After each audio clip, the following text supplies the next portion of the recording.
What is going on, guys? Welcome back to another video. Today we're going to be breaking down all about Beastmaster and why he has a 46% win rate. Honestly, his win rate hasn't changed a whole lot since our last video, but I did want to explain on how Beastmaster synergy works against Kez or even with Kez. The new hero is very strong this meta, and those who know how to play him definitely know how to push this hero to its limits and know how much value you can actually get from this hero. So definitely enjoy him before he gets nerfed. I think the hero will definitely be nerfed in the next patch, and he's being banned pretty much every single game. I have not been able to play Kez a whole lot, so even for me to be mastering my skills on the hero, it's taken a really long time. The hero just gets banned every single game and I'm not able to play him, so I've had to resort to custom games just to be able to perfect my arts with the hero because I'm not able to do it in rank, and that can be quite difficult, and it's very annoying that you are able to do that he can be banned every single game. I think when it comes to a new hero, you should be able to not ban him at least for the first couple of weeks or maybe the first month. If the hero is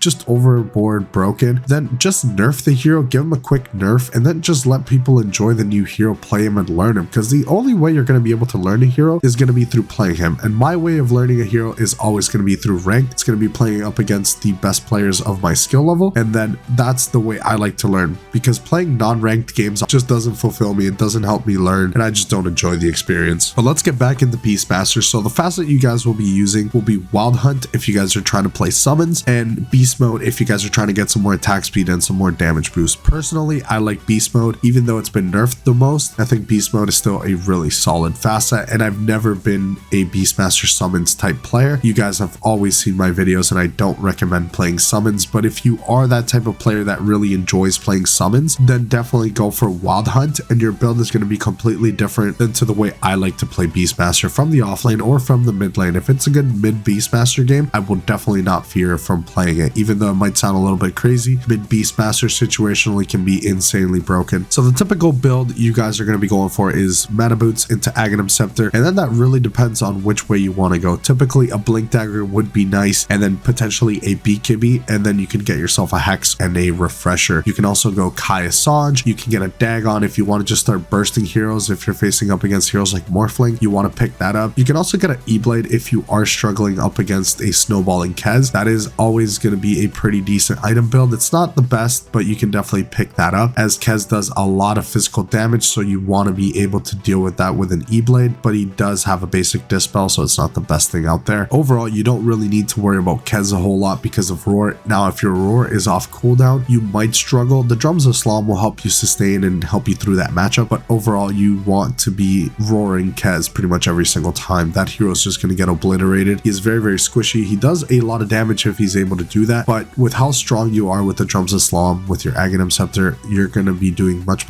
more to him, and if you roar him, your team commits, he's going to die pretty much every single time. So it's a pretty good matchup if you guys are struggling up against Kez and you guys want to find a really good solution. I think Beastmaster is a really top tier solution. However, you need to be good at Beastmaster. It's not like you're going to pick him up on game one and just be an absolute menace. The hero's not broken at all. The hero is strong, but he's not broken. He's strong in the right hands. And then if you do want to play summons, then you get your Helm of the Overlord for extra stats. You can still come back for the Aghanim Scepter and for the Blink Dagger and play that way, but your timings are severely delayed, and that's one of the reasons why I don't like Helm of the Overlord. It takes way too much gold, and if they have any way to clear through your creeps, it's just a complete waste of money in my opinion. But if their damage is mostly single target and they're not able to deal with your summons, then yes, you can definitely play Beastmaster with your summons and start pushing down towers, and you're going to have pretty much all the towers very early on. It's going to help your team push very easily, especially if your team has no push. It is a good strat to go for the Helm of the Overlord, but other than that, I don't recommend playing for that. I recommend playing for that stun and control and to be able to sustain through the team fights. You can also build auras. Auras are always going to be very good. You can build auras after your Aghanim Scepter and just live to sustain through the fights and do damage with your Drums of Slom, which are no joke. That's going to keep you sustained. It's going to keep you much healthier through the fights. And if you get yourself items like Pipe or a Crimson Guard, very solid, especially if you're facing up against heavy physical damage. Don't sleep on Vanguard in the laning phase. It makes Beastmaster really tanky, and it's an item build that not a lot of players like to go for, and I understand it's very situational. It's not something you want to pick up all the time, but if you are struggling against heavy physical damage and you get yourself a nice Vanguard, you can eventually upgrade it to that Crimson Guard and get a shit ton of value from it. So don't sleep on changing the itemization on Beastmaster, and you don't always have to go cookie cutter builds and build the same thing all the time. Try different things out. Shiva's is a really good option. There's many items you can build on Beastmaster and have a really good time with and serve your purpose as an offlaner and get as much value as possible. Now let's break down some of the best and worst matchups for Beastmaster. Some of the best matchups are Spectre, Anti-Mage, Wraith King, Arc Warden, Lina, Alchemist. These matchups you're really solid up against heroes like Juggernaut as well, all thanks to your Roar. These heroes don't like to be targeted for a really massive stun like Roar is. You're going to be having a really good time, and especially with the Drums of Slom, you're going to be doing really good. Basically, Beastmaster is played all around the Drums of Slom pretty much every single build. There's very few games where you don't want to pick up the Drums of Slom. I pretty much pick it every single game. It's just way too good to overlook, and the stats are absolutely incredible. You're a universal hero, so you always want to have that heavy stat line. It's always going to be very beneficial for you. Some of the bad matchups are Medusa, Sand King, Bristleback, Lifestealer, Slark. These heroes definitely put up a much better fight up against you. Heroes like Medusa just don't take a whole lot of damage from Drums of Slom. Her shield is just way too much, and you're pretty much single target, so you don't really do a whole lot to the hero. So you definitely don't want to go up against a Medusa. Your kill threat in the lane is not much, and you're not a diffuser buyer, so it's pretty tough to go up against heroes like Medusa. Sand King can also get away from all your stuff, so not a very good hero. Also does a lot of damage as well. Bristleback, super tanky, so you can roar him, but you're not going to be doing a whole lot. Drums of Slom do pretty good damage against him. Once he gets Bloodstone, it's very difficult to do anything to the Bristleback. And heroes like Lifestealer and Slark definitely crush you in lane. You're a melee hero, so they definitely have a bigger advantage, and they're able to just sit there and right click you and do as much damage as possible, and you're not going to be having a really good time. Let me know in the comments below what you guys think about Beastmaster this patch. I think the hero is absolutely fantastic and definitely needs to be picked up more. Even though they've been trying to nerf the Drums of Slom, I think it's still absolutely fantastic, and it's the best way to play the hero. Definitely love the item and love the hero, and I definitely try and play him as much as possible. And if it's a really good mid lane Beastmaster game, I definitely won't hesitate to pick it up, and you guys should too. You should be trying mid lane Beastmaster. If the matchup is really good for you, you should try it out. Your timings are going to be much better, and you're going to be able to rotate and do a lot of things around the map and take towers super quickly. Hopefully you guys enjoyed the video. If you guys learned something, leave a comment down below and subscribe and join the Dota Chronicles community.